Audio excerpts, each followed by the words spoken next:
क्या आप जानते हैं it is up to you क्या है?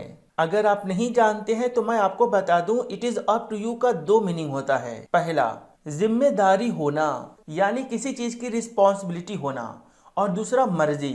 आइए सबसे पहले कुछ एग्जाम्पल्स जिम्मेदारी के लिए देखें, फिर उसके बाद हम कुछ सेंटेंसेस मर्जी के लिए देखेंगे। जैसे मान लीजिए अगर आपको कहना हो मेरे बच्चों को रहन सिखाना तुम्हारा काम नहीं है, तो इस सेंटेंस के लिए आप कहेंगे it is not up to you to discipline my children, यानी मेरे बच्चों को रहन सिखाना तुम्हारा काम नहीं है। मान लीजिए अगर आपको कहना हो आपके सामान को देखभाल करना मेरा काम नहीं है, तो इस सेंटेंस के लिए आप कहेंगे it is not up to me to look after your luggage. मान लीजिए अगर आपको कहना हो उन लोगों की मदद करना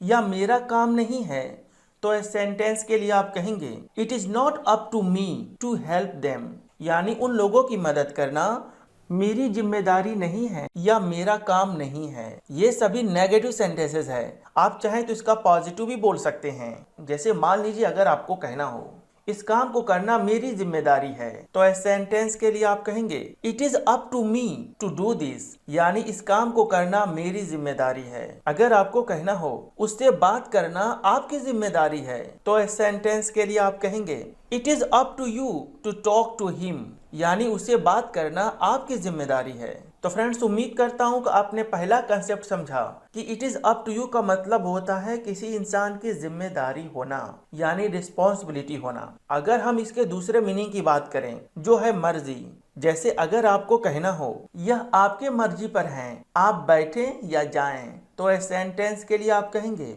it is up to you whether you sit or go. यहाँ मैंने बोला it is up to you, यह आपकी मर्जी है या यह आपके ऊपर निर्भर है। मान लीजिए अगर आपको कहना हो यह आपकी मर्जी है आप उसकी मदद करें या नहीं, तो इस सेंटेंस के लिए आप कहेंगे it is up to you whether you help him or not. मान लीजिए अगर आपको कहना हो यह उसके ऊपर है कि वह खाना पकाए या नहीं, तो इस सेंटेंस के लिए आप कहेंगे it is up to her whether she cooks और नॉट, यानी यह उसके ऊपर है चाहे वो खाना पकाए या नहीं। यहाँ मैं आपको एक बात बता दूं कि वेदर के बाद आने वाला सेंटेंस प्रेजेंट इंडेफिनिट में ट्रांसलेट होगा। जैसा कि आप देख सकते हैं वेदर के बाद आने वाले सभी सेंटेंसेस को मैंने प्रेजेंट इंडेफिनिट टेंस के मदद से ट्रांसलेट किया है। तो फ्रेंड्स, उम्मीद करता हूँ कि आपने बड़े शानदार तरीके से समझा कि it is up to you क्या है।